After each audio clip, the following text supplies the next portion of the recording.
ভারতে পৌঁছালেন মার্কিন গোয়েন্দা প্রধান, আলোচনা হবে বাংলাদেশ নিয়েও। ভারত সফরে এসেছেন মার্কিন জাতীয় গোয়েন্দা বিভাগের প্রধান তুলসী গ্যাবার্ড। রোববার তিনি ভারতে পৌঁছান। আজই বিশেষ বৈঠকে অংশ নেয়ার কথা রয়েছে তার। বৈঠকে অস্ট্রেলিয়া, জার্মানি, নিউজিল্যান্ড ও আরও কয়েকটি দেশের গোয়েন্দা প্রধানরা থাকবেন। ইন্দো প্যাসিফিক অঞ্চলের কয়েকটি দেশের সফরে অংশ হিসেবে তুলসী গ্যাবার্ড ভারতে এসেছেন। ভারতীয় সংবাদ মাধ্যম টাইমস অফ ইন্ডিয়া বলছে, এই সফরে ভারতের জাতীয় নিরাপত্তা উপদেষ্টা অজিত ডোভালের সঙ্গেও তার আলোচনা হওয়ার কথা রয়েছে। তুলসীর সফরে ভারতের গোয়েন্দা কর্তারাও বাংলাদেশ ও পাকিস্তান বিষয়ে মার্কিন গোয়েন্দা প্রধানকে অবহিত করবেন বলে জানা গেছে। তুলসী মার্কিন অবহিত করবেন পাকিস্তান এবং বাংলাদেশ সম্পর্কে।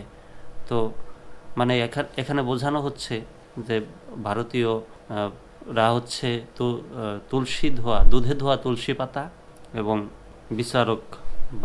বিচারক মণ্ডলী হচ্ছে মার্কিন গোয়েন্দা প্রধান, এবং অপরাধী হচ্ছে পাকিস্তান এবং বাংলাদেশ, যাদের কথা তুলে ধরবেন তাদের কাছে, এই গোয়েন্দা প্রধানের কাছে, আমেরিকান গোয়েন্দা প্রধানের কাছে। তুলসী মার্কিন প্রেসিডেন্ট ডোনাল্ড ট্রাম্পের, যদিও বিভিন্ন জায়গায় বাংলাদেশ ভারত বর্ডারে বিশাল আকারের বর্ডার কাঁটাতারের বেড়া নতুন করে দিচ্ছে, কঠিন মজবুত করে দেওয়া হচ্ছে, কয়েক পলত করে দেওয়া হচ্ছে। এতদিন তাদের যে দহরম মহরম ছিল, সেই দহরম মহরমটা এখন আর থাকবে না বা নেই। এজন্যই ভারত তাদের নিজের জায়গা থেকে সতর্ক অবস্থানে চলে যাচ্ছে, কখন না জানি তাদের ভারত দখল হয়ে যায়। এমন চিন্তা ভাবনা না থাকলে তো আর এতদিন কাঁটাতার ছাড়াই থাকতে পেরেছেন, এখন কেন কাঁটাতারের বেড়া? জানতে চায় আমাদের বাংলার মানুষ, এপারের বাংলার মানুষ। তুলসী মার্কিন প্রেসিডেন্ট ডোনাল্ড ট্রাম্পের অত্যন্ত আস্থাভাজন। গত মাসে ভারতের প্রধানমন্ত্রী নরেন্দ্র মোদীর সফরের দিন সামরিক কর্মকর্তা থেকে গোয়েন্দা প্রধান হিসেবে নিয়োগ পান তিনি। মোদী ছিলেন তার প্রথম বিদেশি অতিথি।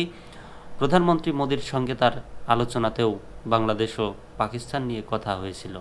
এবার ভারত সফরে মার্কিন এই গোয়েন্দা প্রধান প্রথম দিনেই অংশ নিচ্ছেন পৃথিবীর বিভিন্ন দেশের গোয়েন্দা বিভাগের প্রধানদের একটি হাই প্রোফাইল সম্মেলন বা সিকিউরিটি কনফারেন্সে, যেটির সভাপতিত্ব করছেন ভারতের গোয়েন্দা প্রধান অজিত ডোভাল।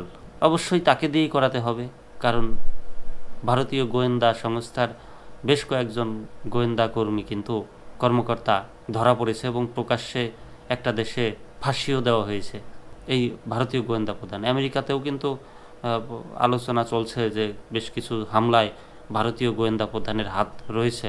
যদিও আপনাদের দেশে ঘুরতে এসেছে, সেটা আপনাদেরকে যাচাই বাছাই করার জন্য হতে পারে।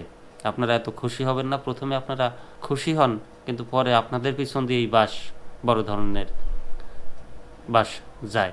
এই সম্মেলনে কোয়াড জোটের 4 শরিকের গোয়েন্দা প্রধান বা ইন্টেলিজেন্স চিফরা উপস্থিত থাকবেন। এছাড়া থাকবেন বিশ্বের সবচেয়ে ধনী 7টি দেশের জোট G7 জন্য প্রতিনিধিরাও। এই সম্মেলনের আলোচ্য সূচি নিয়ে কঠোর গোপনীয়তা বজায় রাখা হচ্ছে সঙ্গত কারণেই। তবে মোটামুটিভাবে যা জানা যাচ্ছে তা হলো, বিশ্বের এই সব দেশ কীভাবে তাদের ইন্টেলিজেন্স শেয়ারিং মেকানিজম বা গোয়েন্দা তথ্য আদান প্রদানের পদ্ধতিকে আরও উন্নত ও আধুনিক করে তুলতে পারে, সেটা নিয়েও প্রধানত কথা বলবেন নানা দেশের গোয়েন্দা প্রধানরা। দেখেন, কয়েক দফায় ভারতীয় অবৈধ নাগরিক ফেরত পাঠালো, একদম পিছনে হাত বেঁধে গুপ্তচর আসামিদের মতো। এই যে কয়েক দফায় পাঠিয়েছে, পার্শ্ববর্তী এত বড় দেশ ভারত, বাংলাদেশের বাধ্য হয়ে মন রক্ষার্থে ভারতের বা ওই সামঞ্জস্যতা ঠিক রাখার জন্য বাংলাদেশেরও এক দফায় পাঠানোর কথা ছিল। এখন পাঠিয়েছে কিনা এখনও সে খবর পাই নাই। তো এই হচ্ছে ব্যাপার।